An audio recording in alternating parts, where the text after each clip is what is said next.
got it connected yet. There we go. So good afternoon. This is Linda Gerchick, and this is our tax update with Ann Cornelius and me. And I'm going to be talking a little bit later about the market and how we analyze the market here in Phoenix and how we work as brokers here. But on top of that, I'm going to kind of hand this over to Ann. I know everybody's time is valuable. We're probably going to be about 2 hours on this webinar, so it's a big one. It's not just a little one. So from that point, many of you know Ann Cornelius. She's our referral partner here at Gerchick Real Estate as a CPA, and we've been working together since about 2010, 2009. Yes. Okay. So on that point, and a lot of you have heard Ann speak before, this webinar is recorded. You can ask questions by typing in on the side. That's not an issue.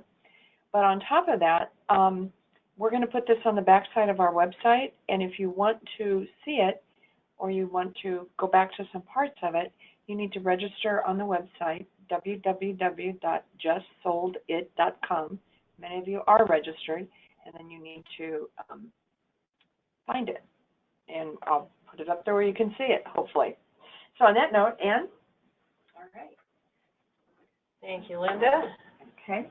And we're a little, I crashed 2 laptops this week, so I'm on a new laptop, so bear with me a little bit if we have any technical issues.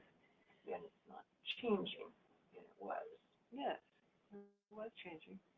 Okay, so wait 1 second. There we go. Our slides to go. Okay. Yep. So yeah, here's what I'm telling you as far as you want to ask questions. You can type them on the sidebar of the GoToMeeting. Okay, so go ahead. This is the introduction where I kind of already did it, and anybody that's heard me speak in the past knows that I don't pay attention to PowerPoint as much as I talk to you. So there you go. All right, Ann, I'm going to be quiet. okay, thank you, Linda. As Linda mentioned, I've been working with her since about 2010. My office is in the Old Town Scottsdale area, if you're familiar with the area. And we've been practicing our primary niches in the real estate taxation area of the market. So with all of the buzz out there about the new tax law, I felt it imperative that I speak to you about some of the changes and how they might impact, most specifically, real estate investors. So that's the topic for today. So specifically, what I'd like to get into is a number of things. I want to look at the corporate income tax rate reduction that you've probably heard about. I want to talk about how that might affect entity choice considerations, specifically with the qualified business income deduction, and that's new. I'll also get into depreciation and Section 179 expensing and the ways that has changed. We'll talk about deductible interest limitations and some changes to net operating loss carryovers, some new restrictions in that realm. And lastly, because it's been a topic on everybody's minds, we'll talk about meals and entertainment. Okay, so let's get started with the corporate rate reduction. When I talk about corporate rates, I'm talking about C corporations specifically. Flow-through entities such as S corporations are also impacted, but it's a little different. The C corporation maximum rate has been reduced to 21%. So that has caused a lot of speculation and thought as to, well, or do we have the right form of entity? So I want to address that in a little more detail. We have to also look at pass-through entities. They are also impacted, and that is because when the law was passed, they didn't want it to only be a tax savings for C Corps at high income levels. Pass-through entities should also be affected, and so there is a special calculation that happens at the individual level to give pass-through entities some benefit. So pass-through entities would include S corporations and partnerships. Neither of those two entities are taxed at the entity level. As you probably know, they are taxed at the individual level. So in order for those types of entities to reap some of this benefit, there's a special calculation that's done at the individual level. And effectively, their tax rate, their maximum tax rate will be 29.6%, which is a reduction over the maximum individual tax rate of 37%. And the way you arrive at that 29.6% is you take that 20% deduction and multiply it by the 37% rate, so you get a 7.4% savings. So that's where that comes from. Now, one of the main things I need you to be aware of is that double taxation still exists. And when I talk about double taxation, I'm referring to the fact that you have income that's taxed at the corporate level, and then ultimately when you take dividends or you liquidate the company, when you would have effectively more dividends, you'll be taxed on those dividends at the individual level. So that's double taxation. That still exists. So the time where you might have an advantage. You know what? I am going to stop this for a second. Sure. Please. We're going to have to start over because I didn't click the right button. Okay. So I'm going to apologize. People are going to start logging in. I don't think anybody has yet. Okay. I see that. Yeah. So I'm Doesn't sorry. appear Let's that go way. back to the beginning. Okay. So that's not the word. It wasn't recording or something. It was recording right now. Still recording. Okay. When you I've been working with them. Okay, hi. I've been working with Linda for about 8 years, since 2010. Our office specializes in real estate taxation matters, and we're located in Old Town Scottsdale.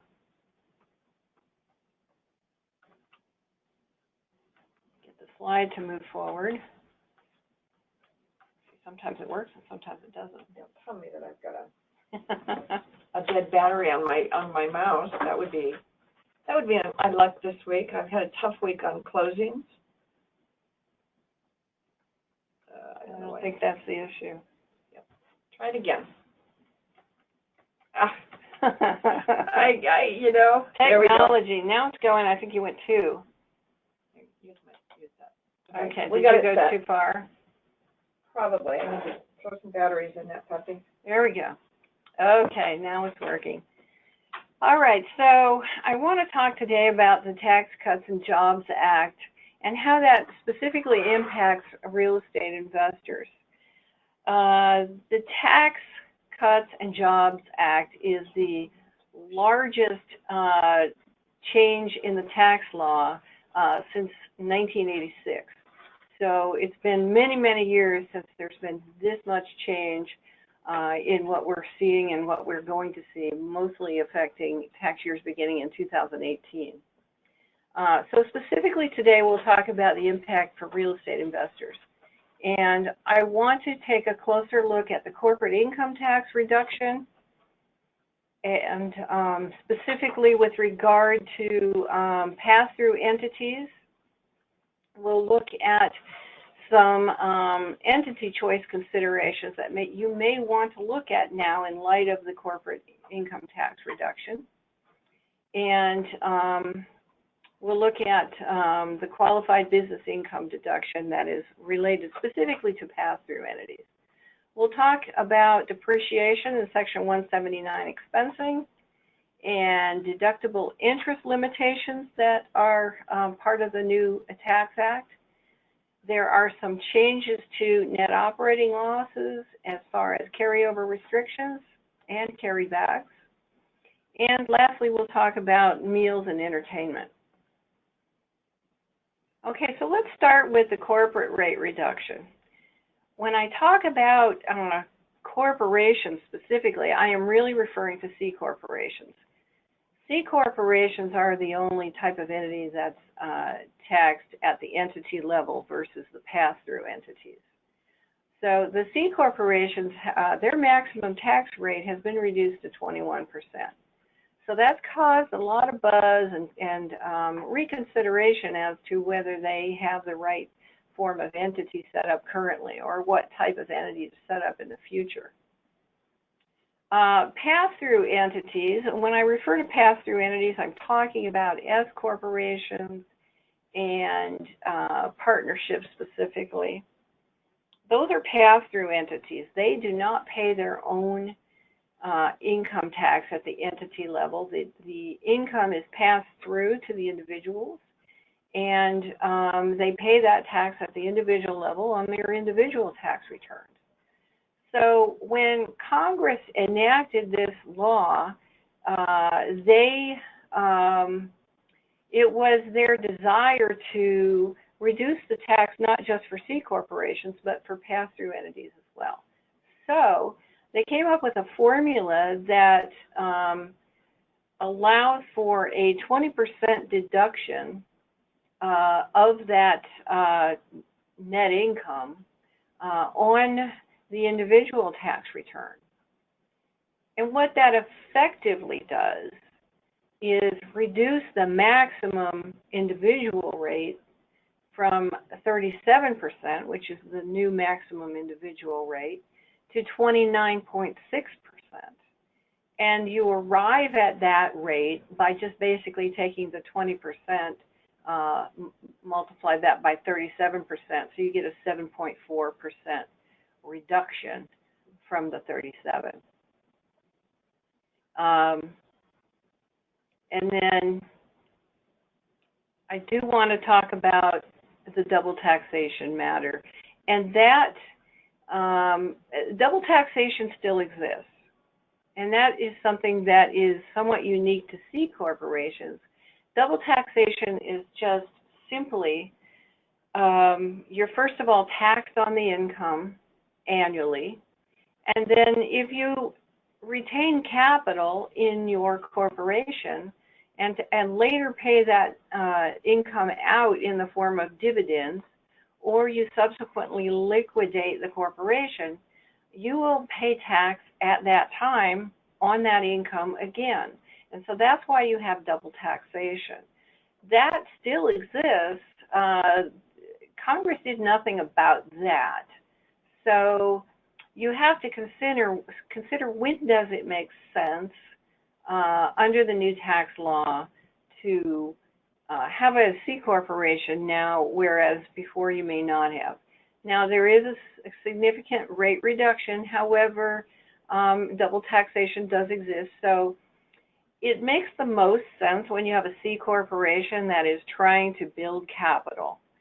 So you may want to keep that money in the corporation for many, many years, and you may feel that the potential for future profit, if you have the ability to retain capital and build capital,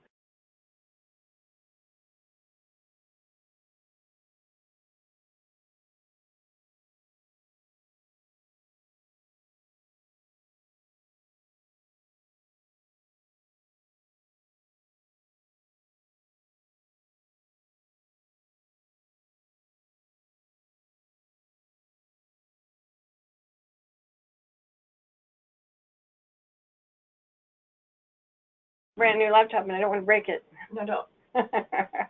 Hit the enter button. Hit the enter button. Okay, well that's what I usually do on mine. Okay. So let's look at the entity choice considerations for the qualified business income deduction, or QBID as we call it. So qualified business income is defined in code by Internal Revenue Code section 199A C1 and is generally defined as trade or business income. So notably included items in trade or business income, or excluded items, pardon me, would be capital gains, dividends, partner guaranteed payments, and reasonable compensation paid to the taxpayer. Now, I'm not going to get into the definition of that because reasonable compensation has always meant one thing with the IRS, and it relates to S corporations. But because there's a possibility that this may relate to partnerships and just a mathematical calculation of what reasonable compensation would be if they were able to take a salary, we're seeking guidance from the IRS. The American Institute of CPAs has requested guidance on this area and clarification as to what is defined by reasonable compensation in this context.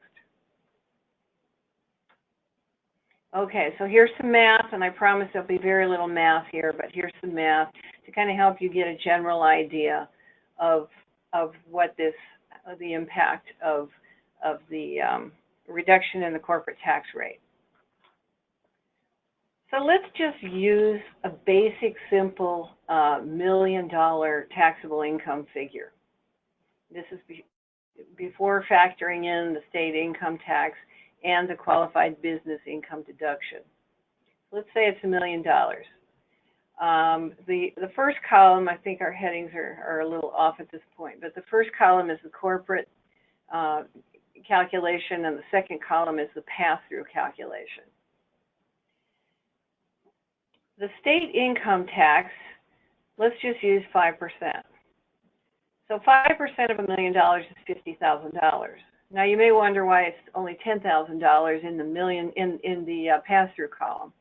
There's a reason for that, and that is as part of the new tax law and as part of the law that affects individual tax returns, there is a new limitation on the deduction for a combination of state income taxes and property taxes. So we're going to assume in this scenario that there are no property taxes to deduct, and the state income tax is $10,000, which is the maximum amount of combined property taxes and state income taxes that can be deducted on Schedule A of your individual tax return. So all we can deduct is $10,000. And then we'll take the qualified business income deduction of 20% on the pass-through entity, which is the only place you can take that deduction. And you now have a $200,000 deduction. So once you take out the $200,000 and the $10,000 from the $1 million, you've got net taxable income now at $790,000. Okay, so you still apply that maximum tax rate. In the case of the corporation, 21%. In the case of the pass-through, you still take that maximum tax rate of 37% because you've already got the $20,000 QBID deduction. So using that math, on the corporate return, you're paying $199,500, whereas on the S Corp, you're paying $292,300. But keep in mind that you still have the double taxation issue. So yes, you've reduced your tax somewhat significantly if you were to be in the C corporation form versus an S Corp or partnership. Okay, so let's take a look now at depreciation in Section 179 expensing, because there have been some changes to the law with regard to those items. We'll take a look first of all at bonus depreciation. Bonus depreciation has been 50% the past year. For 2017 it was 50%, now it's 100%. And basically with bonus depreciation you have the option to just say, okay, for first year I'm going to take bonus depreciation on this asset. You can only do it in the year of purchase. They've increased that to 100%, so that's a real significant benefit to certain types of entities. Didn't used to be that used property qualified. It had to be new. Now you can take bonus depreciation on used property also. It applies to tangible personal property with a recovery period of 20 years or less. So that would include equipment, furniture and fixtures, a lot of other items that have a recovery period of 20 years or less. it still does not include real property. It never did. It still doesn't. So I want to make sure that that's clear. Congress intended to include qualified improvement property, which is a new definition within this law, but it was actually erroneously omitted. There were references to it that were made. They are aware now that it was omitted, and they are, right now we're awaiting a technical correction. House Ways and Means will need to address this issue. This may become a political matter, just simply because, and I won't get into any politics, but simply because when you have one party pass legislation and then in a future year another party has control of Congress, they tend to want to unravel the prior bill. And so if that happens and there is a change in party control and they are intent on reversing this bill or eliminating this bill in some way, they're not going to be keen on addressing a Technical Corrections Act without adding other parts to that may essentially eradicate parts of the bill. So we'll wait and see what will happen on that. It should be a simple technical corrections bill, but it may not be. And can I interrupt you for a second? Could you explain a little bit more about technical corrections? Sure. Technical corrections those are, you know, it happens at the state level all the time, and I'm involved in a committee with the Arizona Society of CPAs where we review bills, and oftentimes we'll point out things that are just they're not changes to the law. Sometimes they're just spelling changes, or you've got a reference to a wrong paragraph, or something that's just there was an intent that isn't clear. Sometimes it's a clarification. It's not an intention to modify law. It's just something to correct language and that sort of thing. So that's what a technical corrections bill is. It shouldn't have any real impact. Sometimes what it does, without it, it will cause misinterpretations. It will cause someone to not be able to know which way to go forward. So that's really all that is. Okay, so the qualified improvement property is also, it's intended to now include qualified leasehold improvements only as they relate to interior non-residential property. In the tax world, we use the term commercial property when we're talking about non-residential, but that confuses people in the real estate world because commercial could mean property with doors. How many doors is commercial, Linda? Well, actually, when we talk about doors, we're talking about multifamily. Multifamily, yeah. And that's considered residential under the tax law. Under the tax law, correct. Okay. But if you go over 5 doors, now we put our lender hat on, and that becomes a commercial loan. So it's really confusing because a lot of people think that like a 10 or a 20 unit is a commercial building under the tax law. Right. And that's not true. Right. But it's commercial financing, so there's a big difference there. Right. So when I talk about commercial, and I try to use the term non-residential to make it clear, but if I use the term commercial, I'm talking about storefront property or office buildings, you know, retail, restaurants, that sort of thing. And qualified restaurant property is in this special category as well, and qualified retail improvement property. They have a special short year life, which is 15 years under the accelerated method, and their normal 20-year life is 20 years.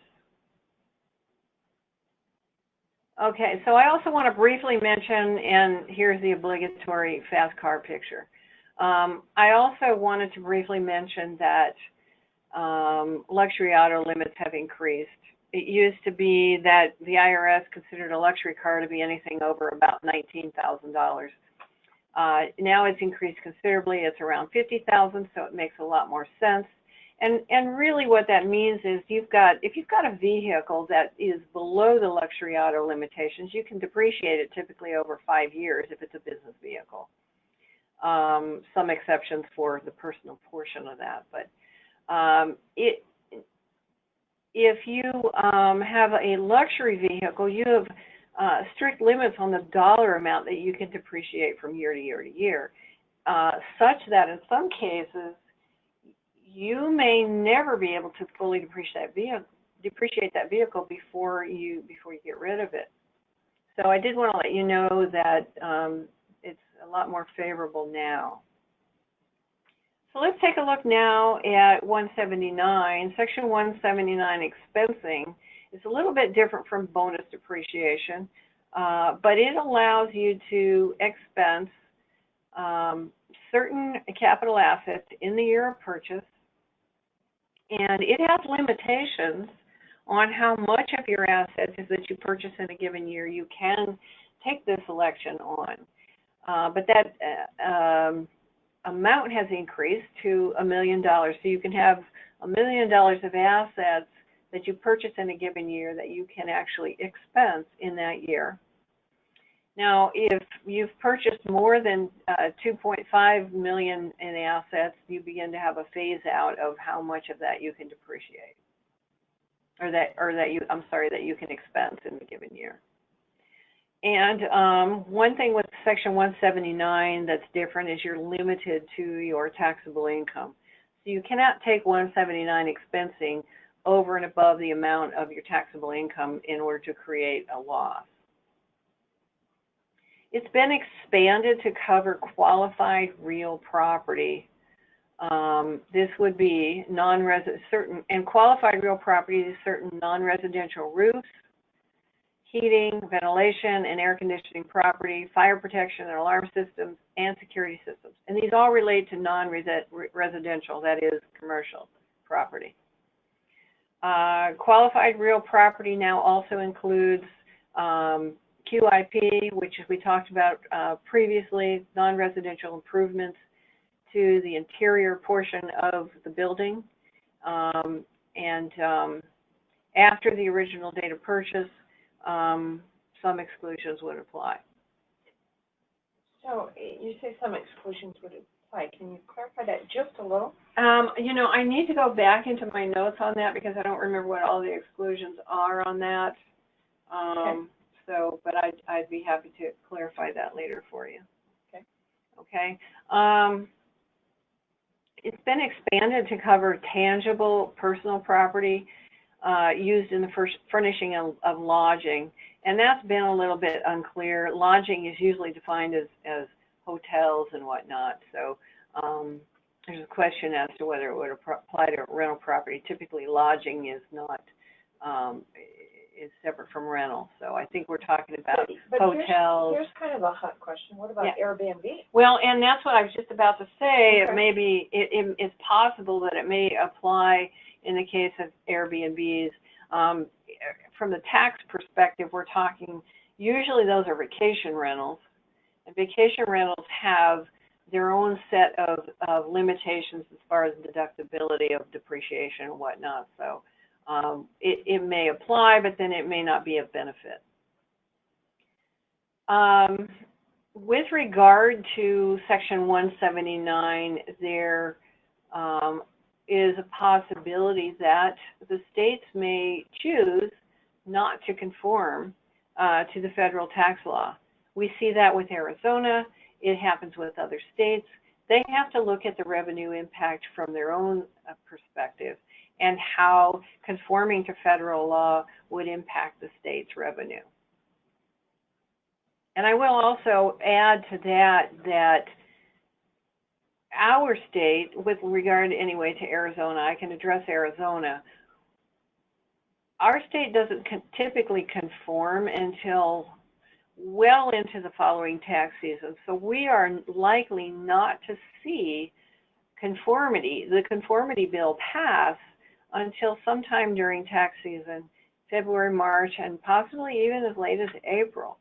So it's So always... Are we talking this year or next year? We're talking 2019, and so what that means is that we've done this before. We've had to basically take an educated guess as to how the state will determine what they will conform to and what they won't. Every year, the state has to address the conformity bill because Congress always changes something within the tax law. This is just on a much greater scale than anything in recent history. So basically, as a CPA, sometimes you got to throw a dart at the wall and hope that it works. That's exactly right. We can decide whether we want to prepare a tax return for the state based on whether we believe they will conform or not conform, or do we believe they will conform in certain areas and not in others. So are you connected to where you can kind of follow that? I mean, do you have a group that you talk to? Do you have someplace you go? Well, as I mentioned, I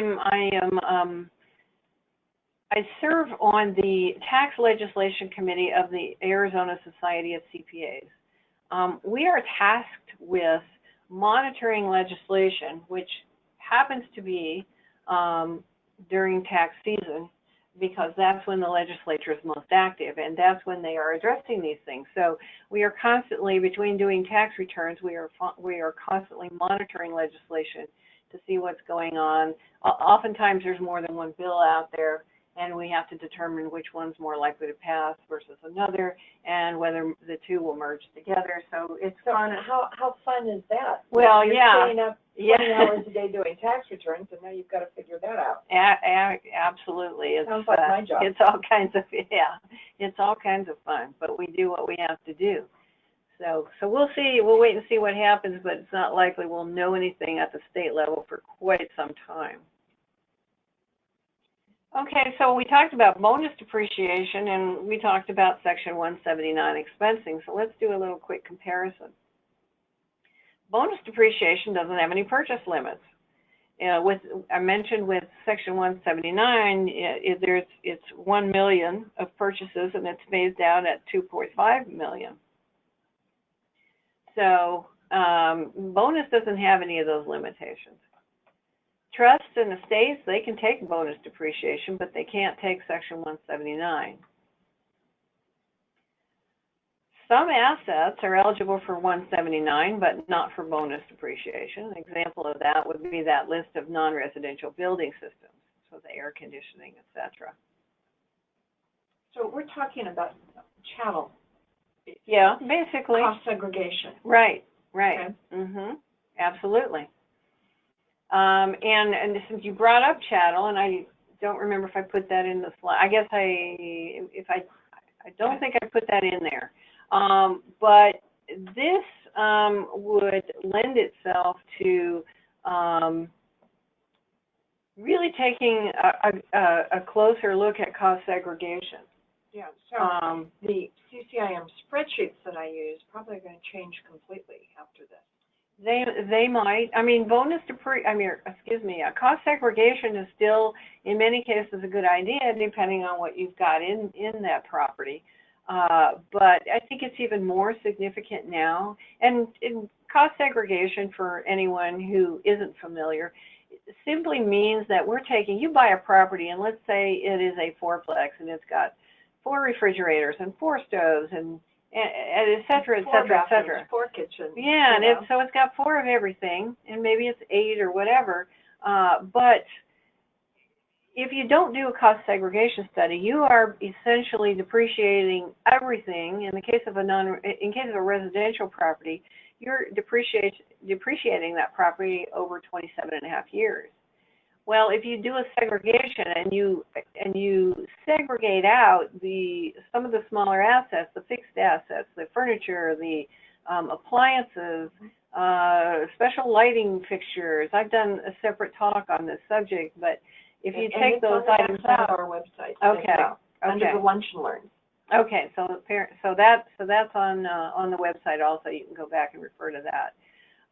But you can depreciate those assets over a much shorter life, and so it's a timing matter. Have they changed those depreciation scales? Do you know? The scales, for the most part, haven't changed, except for with regard of what some of the improvement type assets that now qualify for the shorter life. So for most of them haven't changed. Appliances and those, the life is still the same. So years the life ago, is the same. you know, I had a fourplex. We had a cost segregation study done on it, and they allocated $30,000 to assets. Mm-hmm. By the time that filtered through, the first year, I was able to offset $12,000 against my passive income. Not uncommon. Yeah. Not uncommon at all. The second year was a little bit less, and the third year I sold it, so it didn't matter. Yeah, right. Okay, so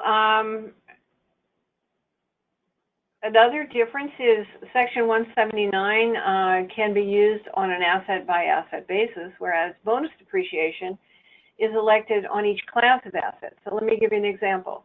Let's just say I have an apartment complex, and I have purchased a bulk of stoves, and I want to take 179 on those stoves.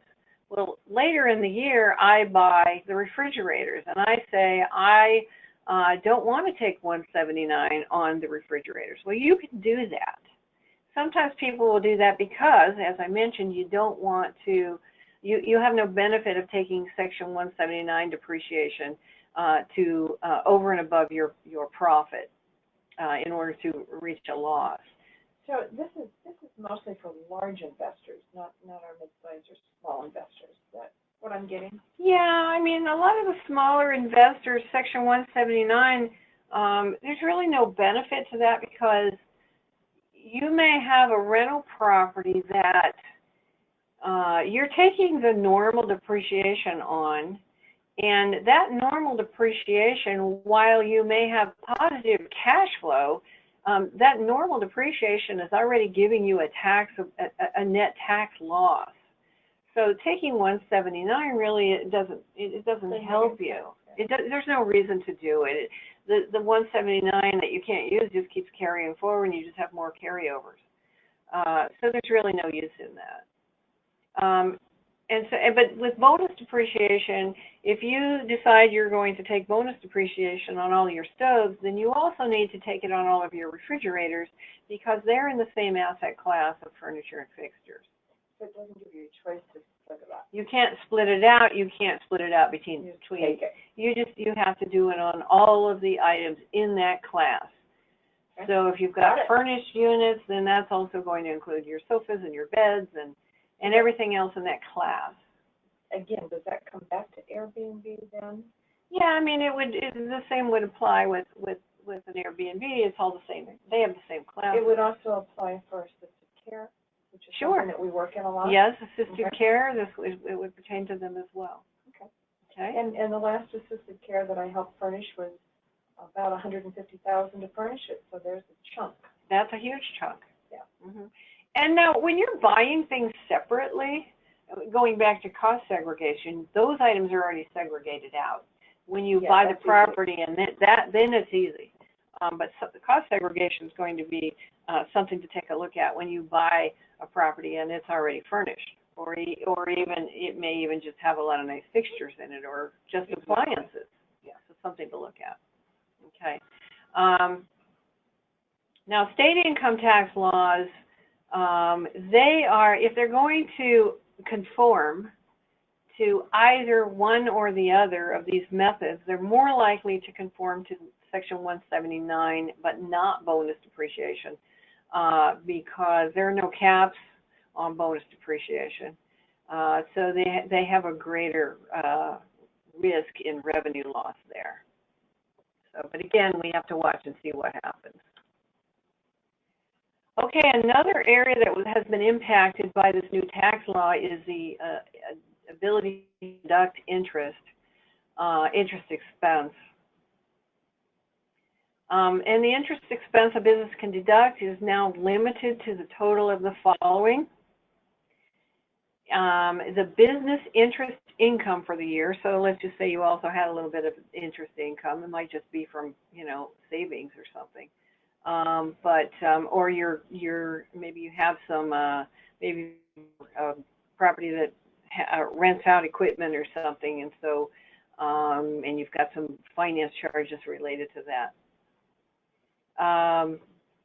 30% of the adjusted taxable income. And that's the big number, and that's what most people are going to be looking at, is your interest deduction is going to be, it can't be more than 30% of your adjusted taxable income. And the other thing is floor plan financing interest. And what we're talking about here is primarily businesses that, such as car dealers, where, you know, they're basically financing their entire showroom floor. That's what floor plan financing is. Okay, so this doesn't apply to everybody. This applies when your average gross revenues are $25 million over a 3-year average. You look at the last 3 years and average out. So this may not apply to you. That's a good thing. If it doesn't apply to you, great. You can still deduct all of your interest expense. There's an exception for excluded lines of business. So certain utilities, car dealers, and services as an employee, basically certain 1099 employees.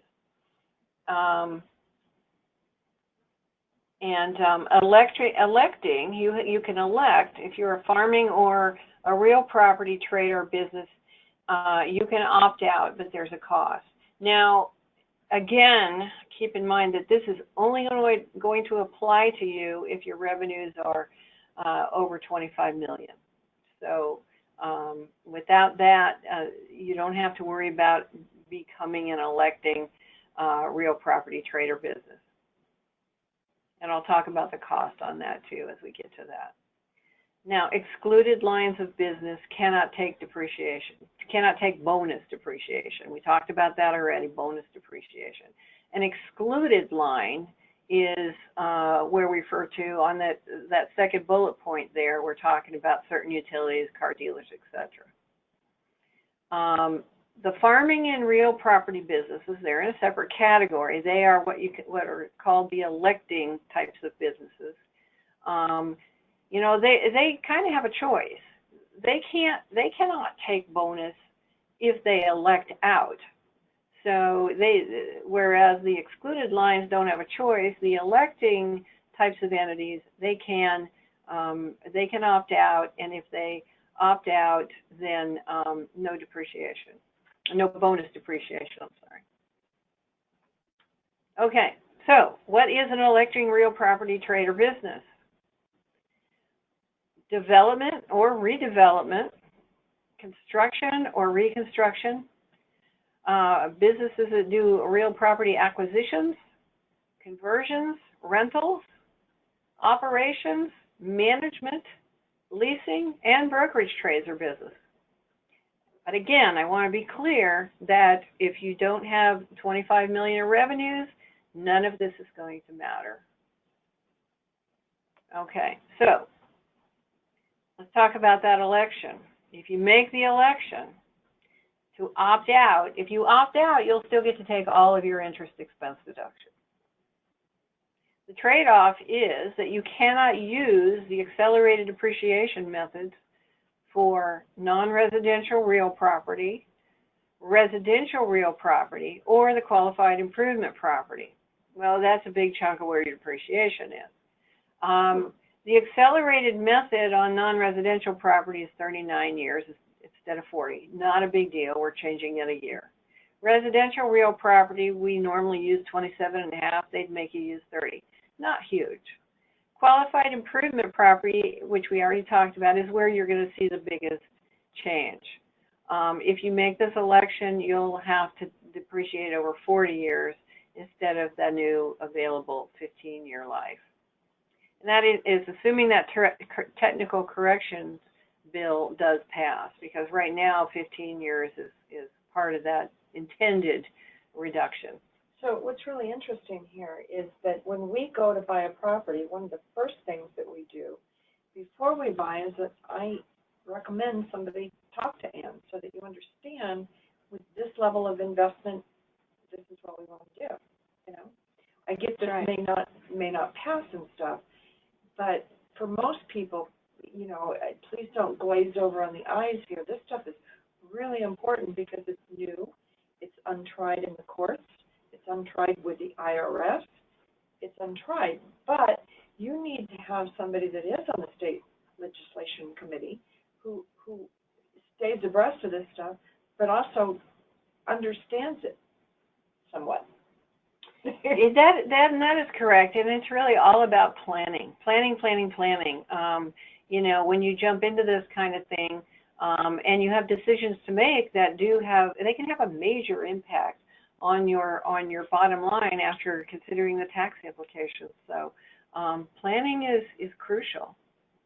Ann takes me to lunch once a year to go, no, Linda, we really have to talk. And she drags me away from all of my clients, and we sit down and we talk about my personal planning. And she probably thanks me more than anybody. Well, it's important. It's just we can't tax plan retroactively and historically. We have to plan during the year where we intend to make the changes. So it is crucial. So I can't stress that enough. Okay, so there are also some changes in the what you can do with net operating losses. You used to be able to carry them back for a couple of years, and then basically you get refunds for taxes that you paid in those prior years. Well, Congress has done away with that, and the carrybacks have been eliminated. So if you've had those in the past, great, but you can't do those anymore. Can I stress, this is not like a carryback mortgage that you're carrying on a property. This is carryback on taxes. Right. Yeah. This is. Don't get confused. Yeah. This is you're carrying. You calculate a net if you've got a net loss on your tax return, and you say, "Gee, what do I do with that?" Well, you had two choices. You could carry back the loss and apply that against income in prior years, in the two prior years, and essentially recalculate your tax for those 2 years, and then it would generate refunds. In many cases, it wasn't beneficial to do that, so we would simply carry those forward. And then you could use that loss against income in prior years. You could still do the carry forwards with some limitations. There's still a 2-year carry back exception, by the way, for farming losses and certain other insurance company losses, and I won't go into any detail on that. There used to be a 20-year carry forward limit where if you didn't use up all your losses in a 20-year period, well, they were going to go away. Whatever was left would go away. How many clients, the crash was in 8, 9, 10, 11.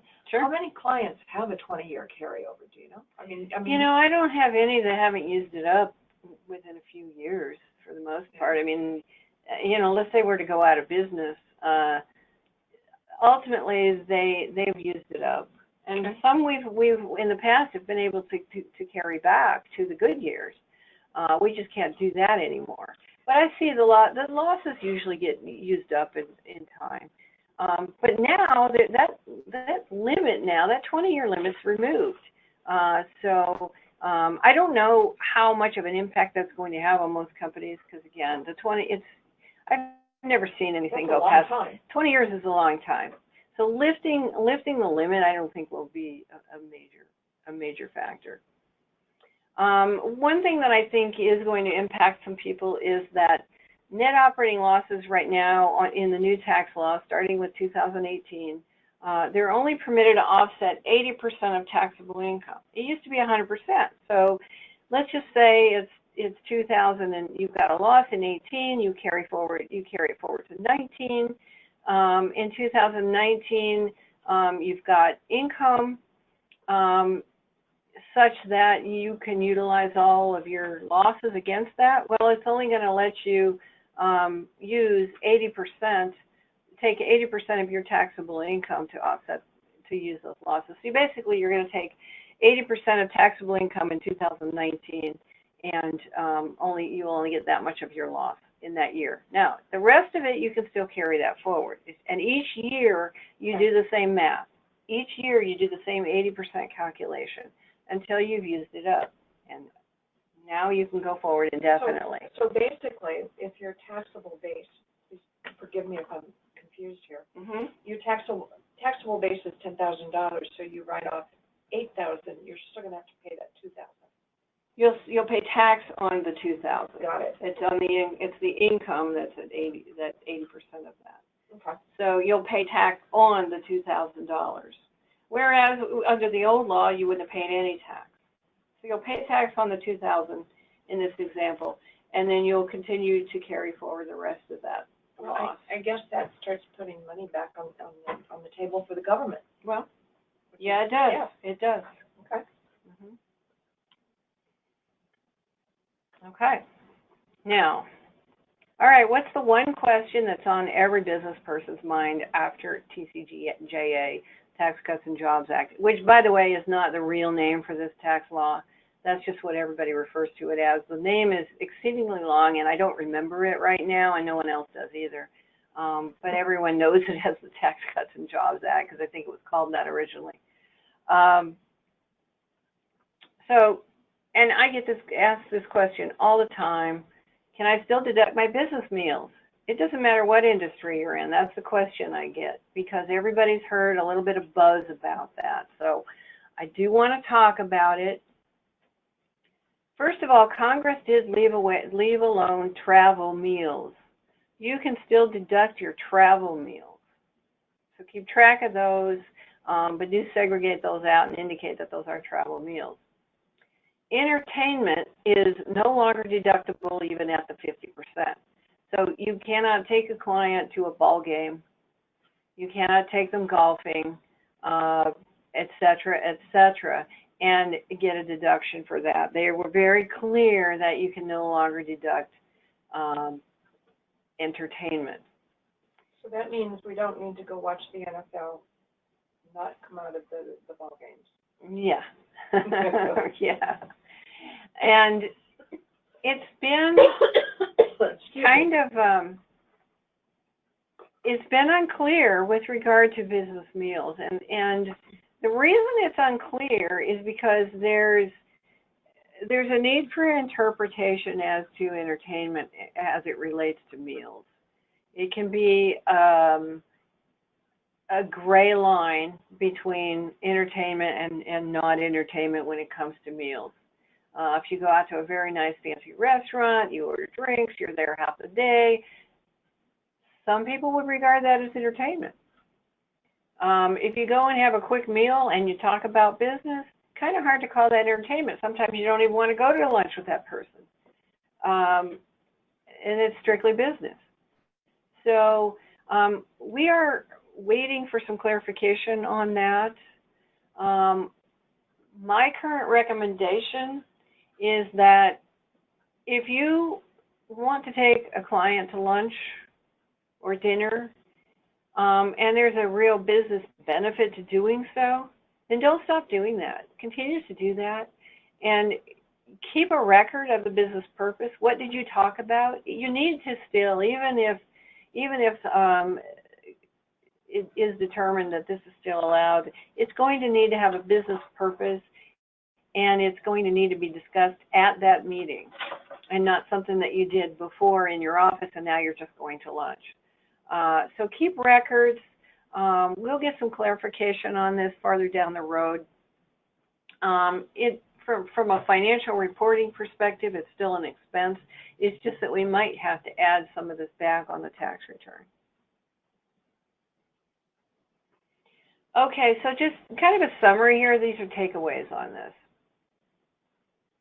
So we talked about the corporate tax rate. It's been reduced, but to clarify, that does not necessarily mean that you want to change your entity structure.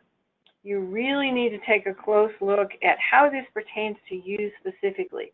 You want to have your CPA run some numbers if you're strongly considering doing this, if you're strongly considering setting up a C Corp in the first place for a new business venture.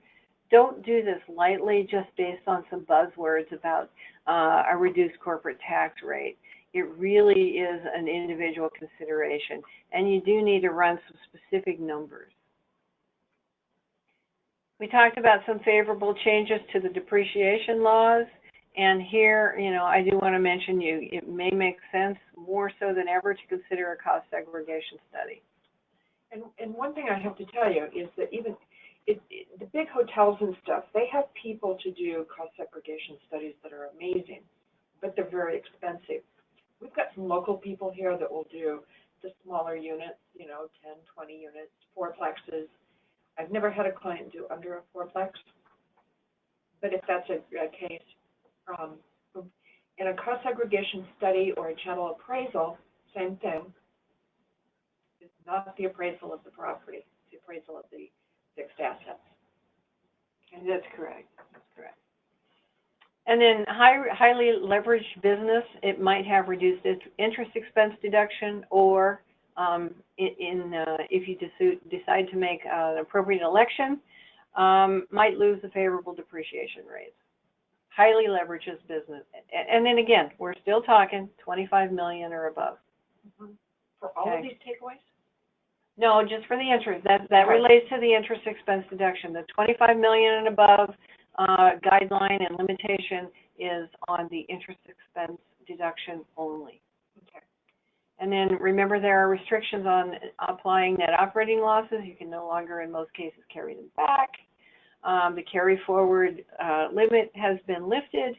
There's no longer a 20-year limit.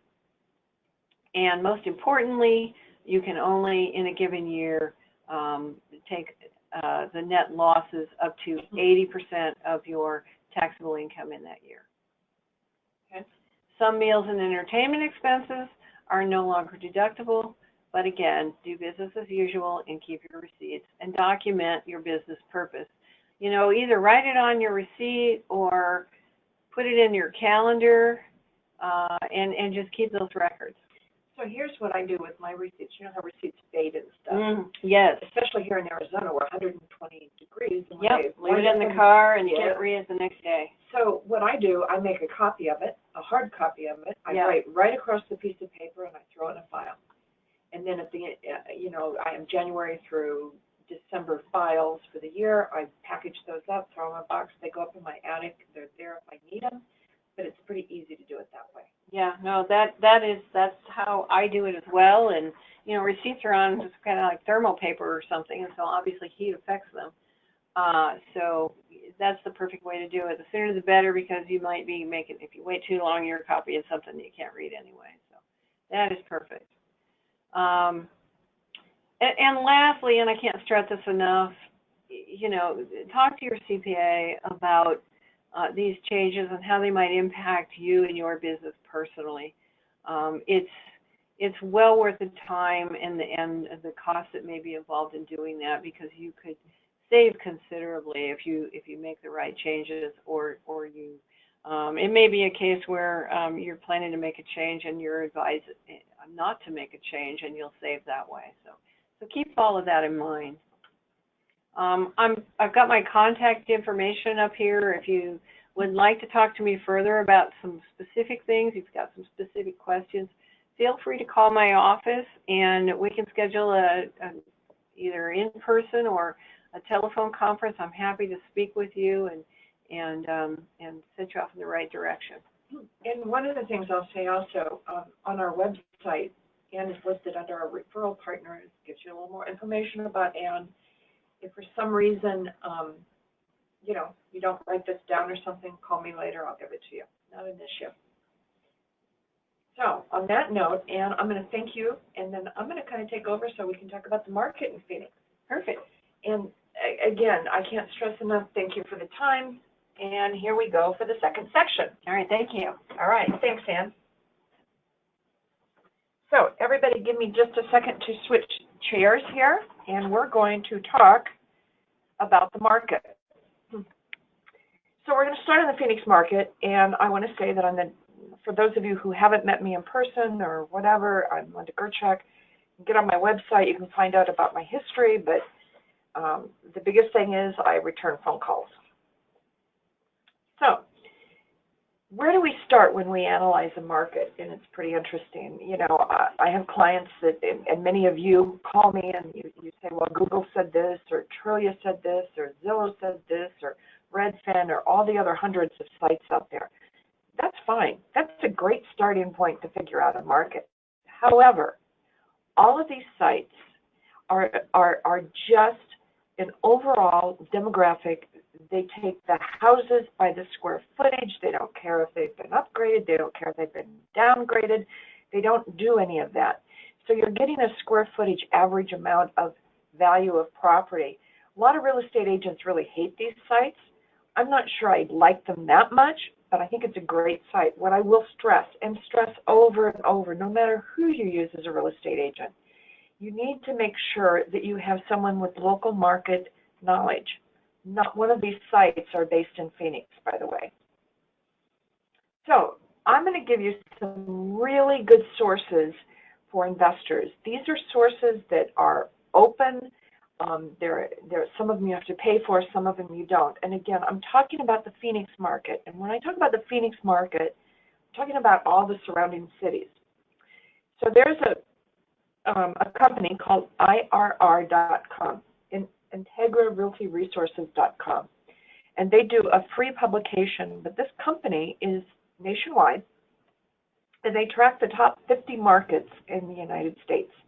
But they break down the markets by category and submarkets. So you might have the North Camelback area, and you could look at office, retail, senior housing, multifamily, all of the different asset classes.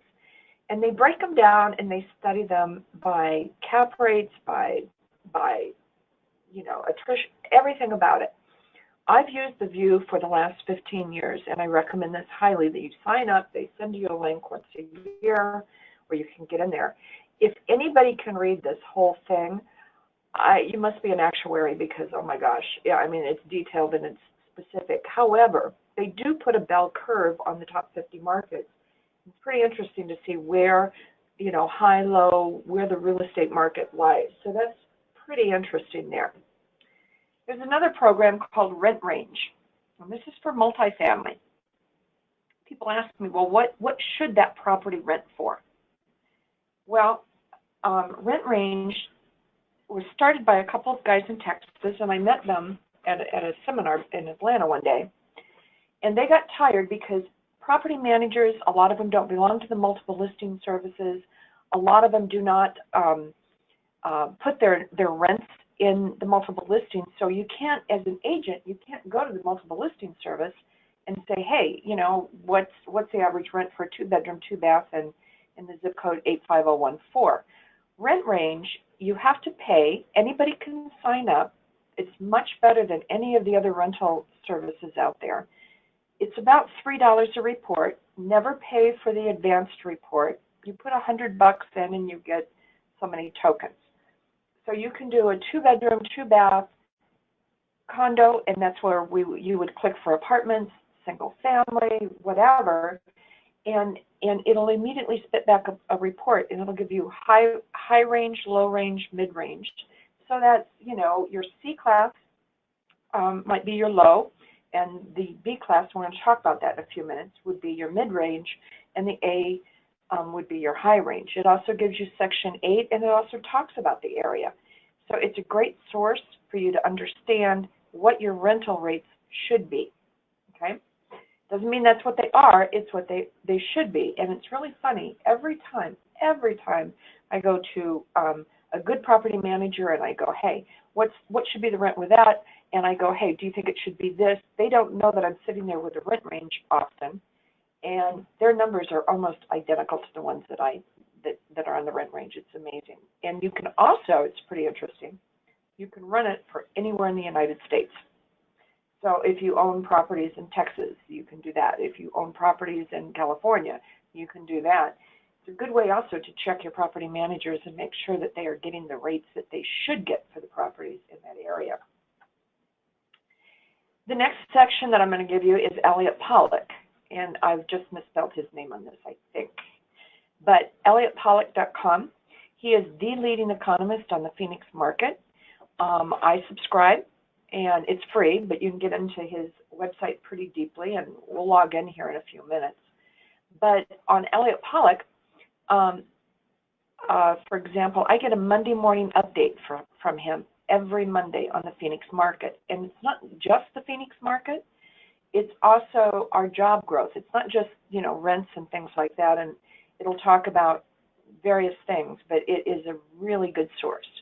And the fourth source, of course, is me. And I'm going to explain why you want to use me or work with me, and many of you have, or you wouldn't be listening to this webinar. But I'll tell you something, you need somebody that understands this market because it is fast moving right now. So I'm going to talk a little bit about the tools and how I use them. We're going to talk about the market here in a minute, but you need to understand the market here in Phoenix as it moves very, very fast. Our building permits are up, which means they're building inventory. Elliot Pollock said, I think it was about 5 years ago, that in the year 2020, and that's not, a few years ago that was like, oh my gosh, that's forever. But right now, it's not. It's right around the corner. It's 2 years from now. I don't know if any of you know this is June, and Christmas is right around the corner. It's crazy how fast it goes.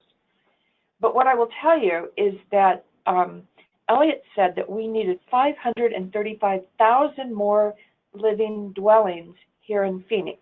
And again, he's talking about the MSA. MSA is all of the Phoenix area.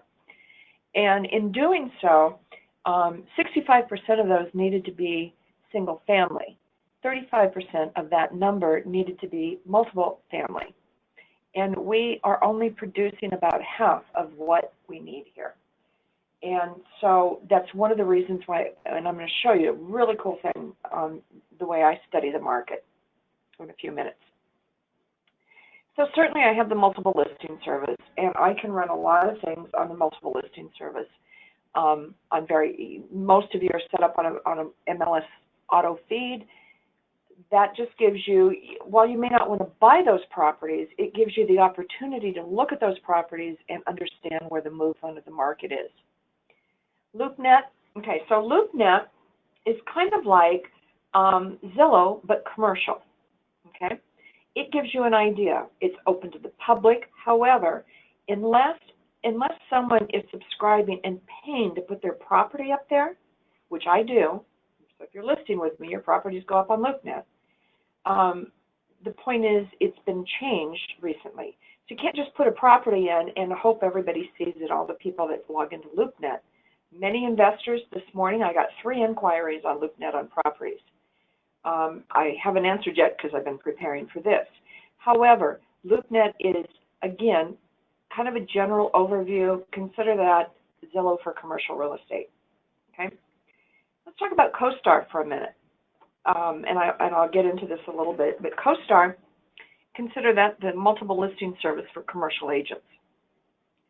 And of course, CCIM, CCIM.net, we have a program that we can push or receive or ask for properties all over the nation as a CCIM only. And if you get on the website, you can learn about CCIM, but it's kind of conditioned to like a PhD in commercial real estate. We talked about rent range. It's important. It's very important that you understand that I go to meetings here. I don't go to the meetings so much that the boards have and stuff like that. But I sit, once a month or once every couple weeks or whatever, there's a group of us that are all commercial brokers, and we sit down and we talk about the market. We're not trying to brag about our deals. We're not trying to, pick each other's brains about, can we steal a listing or something like that. What we're talking about is, what's going on in the market. And I can assure you that we are the key movement factors in some of these markets. And again, that comes back to networking with brokers. I'm going to do a 10-unit rehab with a client. And one of the things that before I started saying, well, we rehab it to this level, we should be able to get this amount of money. Well, I called a few of my broker friends and go, hey, what do you think about this? 2 of them drove by the building with me so that we could get a good handle on it, so we could tell a client, the client, investors, what we thought we could do with it. And again, feet on the ground. I've lived here since 1968. There's many times that I go past a neighborhood maybe I haven't been in, and all of a sudden there's a new building there. It's important that you have somebody feet on the ground here in Phoenix that has been here a long time, that understands the market, and knows where to go or where to go for the next kind of hot spot in Phoenix. So again, I've kind of touched on this, but when I speak about Phoenix, it's the entire metropolitan area. Last time I read a demographic on the Phoenix area, we're about 160 miles across from one end to the other. But Maricopa County, so sometimes we talk about Maricopa County, is basically the entire Phoenix area. So, you know, those are just kind of some points that you need to remember. So, staying with a smaller multifamily, which many of my investors do currently, and that's today, the end of June in 2018, okay, a stabilized fourplex. This means one that you don't have to do work to. It's got good tenants in it. It's going to be probably 100% occupied. You're going to spend between $300,000 and $400,000. That's a fact. Now, occasionally, do we find something for $490? Yeah. I'm sorry, for $290? Yeah. Sometimes $270. We have to be cautious on those neighborhoods. But I will tell you something. You know, plan to spend between $300,000 and $400,000. Our prices are still rising. Elliot Pollock says we've got 4 more years of a ride here. Okay, I believe him. But here's what I'll tell you. We have, I sat with a couple of the legislatures recently. These are the meetings that I talk about. This was not a group meeting. It was just a couple of us sitting down.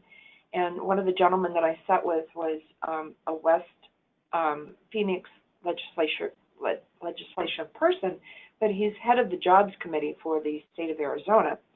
And we were sitting at the state capitol, and he's responsible for the person that's getting intel to build another $7 billion on their plant here. $7 billion. They just finished $3 billion. I think maybe we see some job growth here. Okay, and so, you know, it's still, there's no crystal ball. I really won't answer if you call me, well, what do you expect it to go to? I have no idea, but I do know it's rising. Okay, and what's you know, encouraging this, it's supply and demand, and supply and demand means people moving here. If you look at Phoenix's attrition rate, that means people that die, people that move away, people that whatever, but the people that are staying here, we are growing by, and again, I'm only talking about the Phoenix area, we are growing by 88 people a day. Do the math, okay?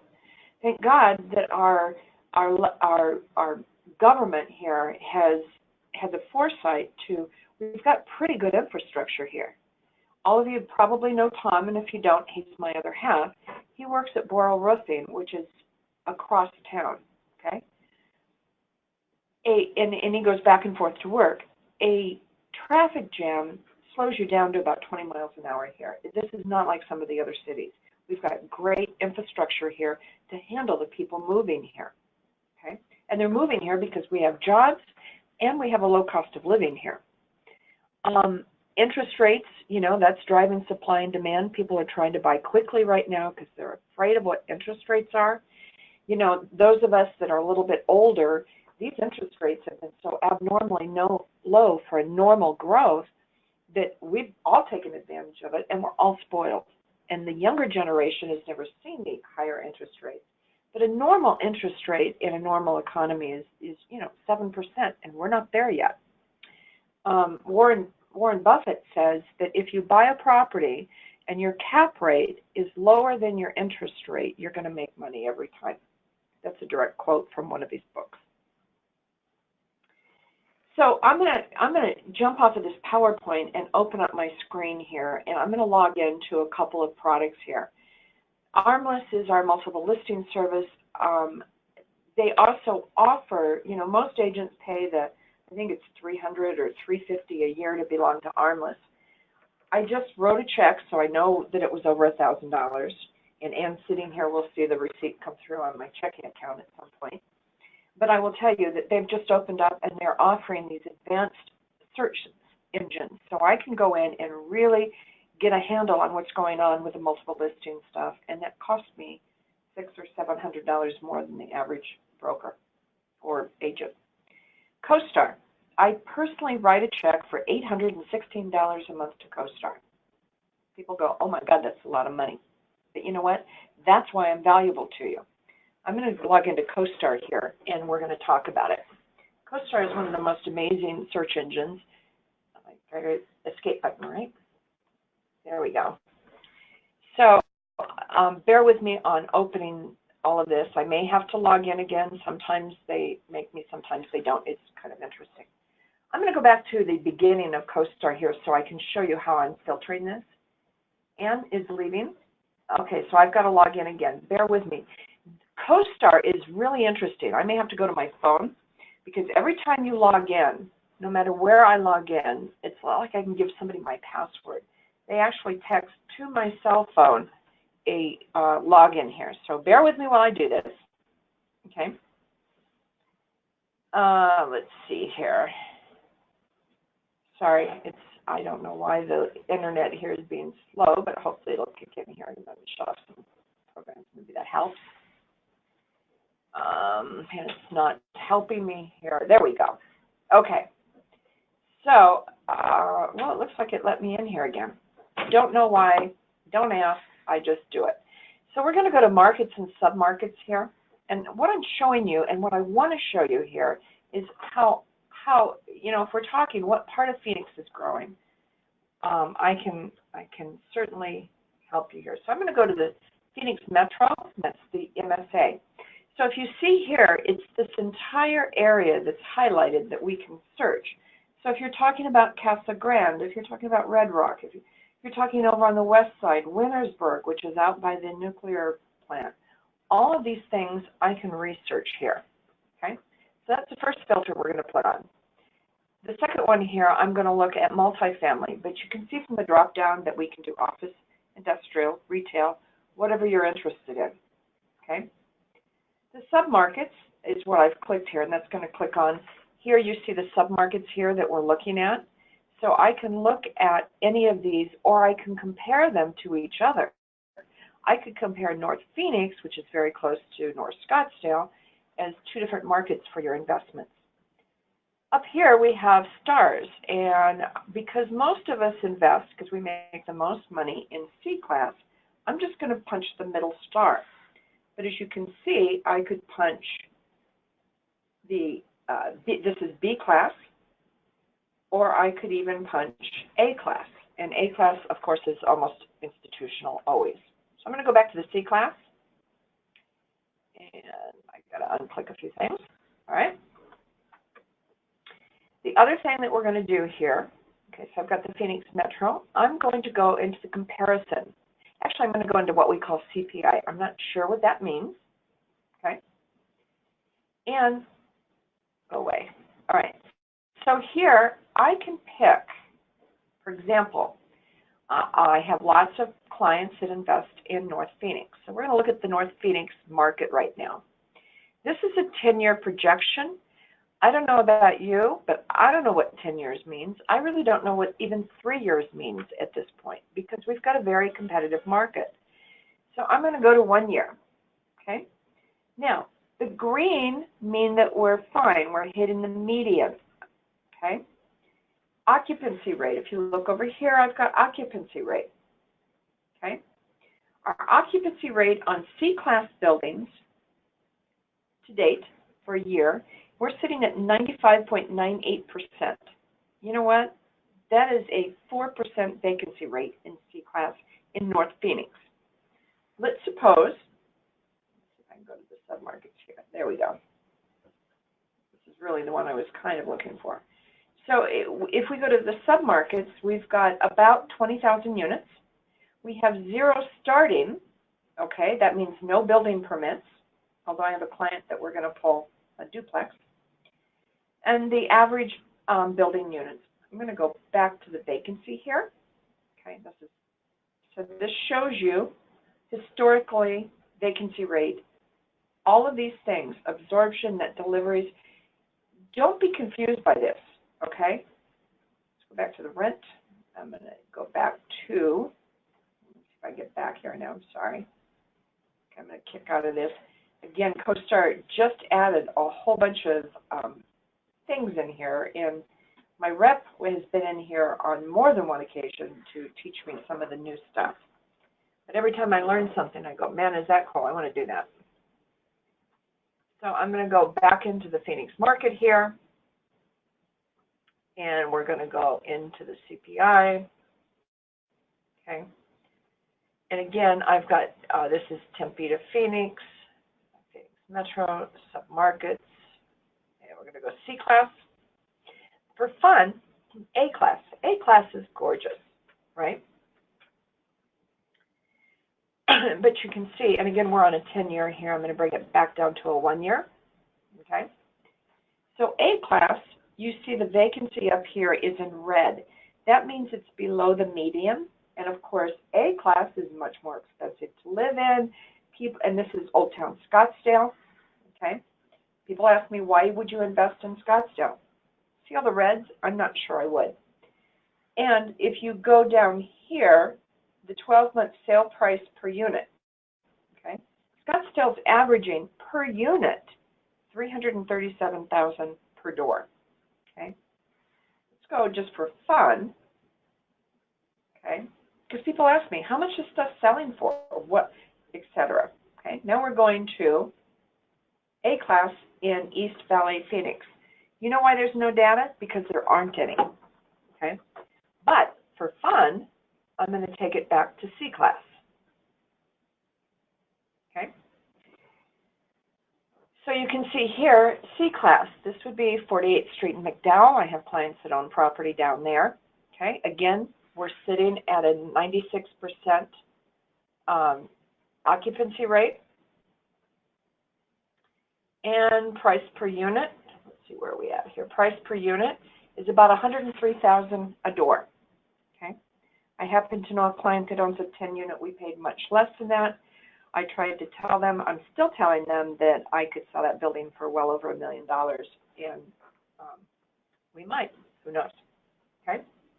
Market rent per unit, $921 per unit. Now, that doesn't mean every building's going to be $917 per unit, but you can see that we're well over the median price of $890, which is the median price here, the mean price. Our growth on rent is 7%. So the one thing that you need to understand, this is, I'm happy to run these kind of reports on your properties that you have now, but what I'm trying to show you here is that, man, we are hot. And why are we hot again? Because we have jobs.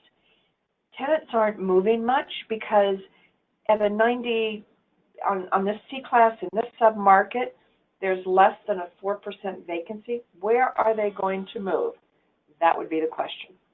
So the question is, they can't move because there's no place. We evicted a tenant for health and safety, gave him a 30-day notice when his rent was up, evicted him properly. He could not find another place to live. He begged us to let him stay one more month.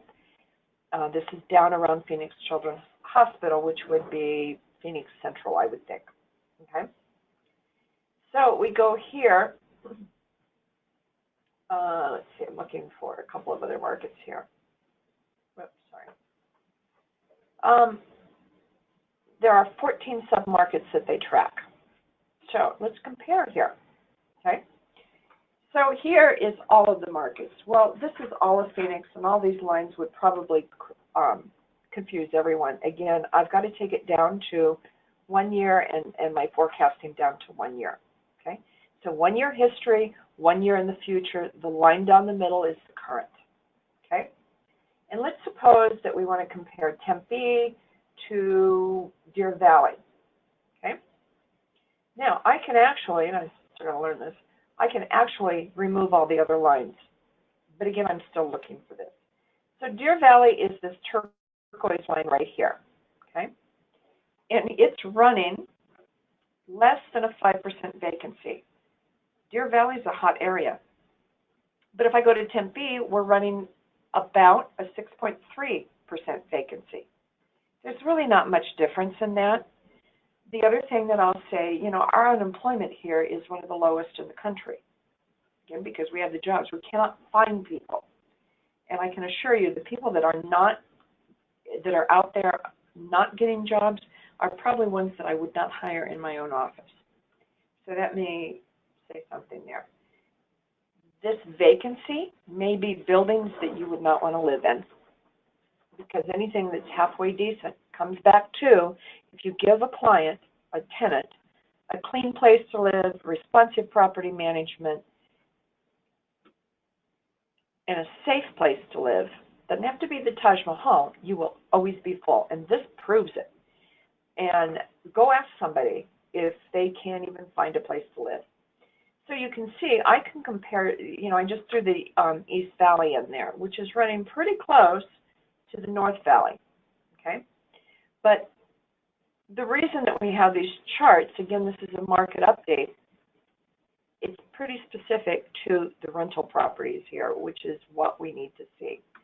Now, I'm sorry, we can go here and we can go market sale price per unit. So what I'm saying here is that I have the ability to track. So Deer Valley is trading, and not every unit, but is trading at approximately $100,000 per door, okay? And let's see, the green East Valley, okay, is trading between 100 and 120. And of course we can go in here, and Tempe being one of our more predominant markets is trading, you can see here, first quarter, will be trading at 116,977. Let's go to current, it's trading at 115. That's called appreciation, guys. Here in the East Valley, currently trading approximately 107,000 a door, 108,000 a door, projected to go up to $109,000 a door. Do not waste time. Get qualified, buy property if you're going to buy. West Maricopa County, oh, I put down the wrong line, I'm sorry, Deer Valley is trading currently a little bit under $100,000 a door. Projected to go up a little, well, about $111,000 a door same time next year. Think about that. Do we have room for appreciation? That's what those numbers tell us, okay? And this is based on jobs and growth and all of that stuff. Again, I'm not going to take this out to 5 years. Who knows what 5 years? And in this market, I'm not even sure I'd take the projections out to 3 years. But for fun, okay, we'll go back 3 years. You can see these lines drop way much lower, right? However, some of them have stayed. Now, we go out 3 years. They're looking for this to decrease in 3 years, okay, in the West Valley. That's okay. Buy now. Write it through. Don't wait 3 years because, again, we don't know. One of the reasons is because they have a lot of building of single-family homes going on in the west side. You can see here that they are seeing decreases in our market in 3 years on these maps, okay? But if you take it back to forecasting in 1 year, we're still increasing here. How's that? I don't think I can show you a better tool or a better way that I am able to help you as an investor here. Local market knowledge, the knowledge of commercial real estate, excuse me, and I'm able to help you. And I have to push the little button down here, which I always have to find, sorry. Okay, so that tells you about CoStar. Armless, any agent can give you Armless, but I pay for the upgraded version of Armless. So let's look at Elliott Pollock's website. I really want you guys to register on this site. I think it's a good thing for you. Okay. Oh, sorry. Sorry. Push the wrong button. Surprise, surprise. I am a little challenged here. Last Sunday, it's kind of funny, I broke 2 laptops in a row. And by breaking 2 laptops in a row, I had to buy a brand new laptop. If you're in my office right now, I've got a 6-foot wide, no, probably what, about a 4-foot wide screen. I can break my screen, as you just saw, into 6 screens if I want to. So to show you here, this is Elliott Pollock's website. And I can break this down, but what's nice, you can drop into here and see his statistics. You can go United States, Arizona, Greater Phoenix, Greater Tucson, or a balance of the state. and the balance of the state would be outside of Tucson and Phoenix. Tucson and Phoenix are pretty much the only two markets that I recommend, and Casa Grande, which is kind of in the Phoenix area, South Phoenix area, we jump on that too. But this will show you, this is the Phoenix area, this is the MSAs, where we're going for growth in employment, okay? So if we come over here to 2016, we're ranked 7th, and where is he doing this? Okay, so they're tracking metro areas on this particular screen, and I just pulled this up. But on this particular screen, they're tracking metro areas greater than 1 million people. If they're under 1 million, they're not going to fall on here, okay? So right now, we are basically, in 2017, we were 5th in the United States. Okay, that's a pretty high number, okay, and that's for growth. In 2018, we've dropped a little. They're talking 7. You know what? We've got, I don't even know how many cities that they're tracking, but that's a pretty big number. You know what? I lied to you. They're tracking 34 MSAs. That's what they call these cities. So out of 34 in 2017, we were number 5th. Out of 34 projected in 2018, we're number 7. Okay? But what I really wanted to just kind of show you here is the site. Please log on. Please, you know, follow him on Twitter. It's pretty important. I do that. I follow him on Facebook. And the other thing is, you can see here, we've got, he breaks down the single families, the supply and demand, multifamily permits, how many have been pulled. Let's pull that. I haven't looked at this for a while. Okay. So this screen only goes to 2011. Okay, so that's outdated. That's what happens, but it's not the end of the world. Okay, I've seen other stuff. I've used some of these stuff in a lot of my presentations. So on that note, I'm going to go back to my PowerPoint, and people say, well, so I got to push the button again. And anybody that knows me knows that I work really hard. This week I've had some of the toughest closings I've had in real estate in 22 years. By the way, I have been in the business for 22 years. That being said, this is quite a challenge. So I got my PowerPoints together this morning, so bear with me, okay? But I was looking for a deal that I think is important for my investors, and most of you are my investors that are on this call or watching this. This is a duplex. It's a pretty clean duplex. It is right now, it's off market. If you're a real estate agent, do not call me for the address unless you want me to buy it for you. However, this duplex is pretty interesting. There's a picture of it there. It's one side of it is a 3-bedroom, 2-bath. It's almost 1,300 square feet. The other side is a 2-bedroom, 2-bath. It's almost 800 square feet. Square feet approximate. I don't really have a rent roll in on it. I got it about an hour before the webinar started. But the rent should be $1,200 and $950, and I verified those rents with Rent Range. See? Boom, just like that. I love the location. It's an area that's under regentrification. Homes in there are selling for $600,000, $700,000 redone. The price on this one is $320,000. And I've gotten them, it's not these fire sales that I do sometimes that you've got to buy it and close in 5 days. You can close on this with conventional financing, which means 25% down. So approximately, you know, $75,000 down and, you know, $5,000 for closing costs. So you're probably about 80, you know, really about $88,000 to buy this property, okay? It's a real deal. If you're interested, you better call me because I'm going to sell this one quickly. So again, those of you that don't know me, there's my contact information. Our website that is so important is www.justsoldit.com. If you register, I have to go in and approve you, and I will do that. I want to thank you so much for your time. I am going to start doing these once a month, and I promise you I will be better on the technical side every time I do it. Hope you have a great day, and remember, it's 115 here in Phoenix today.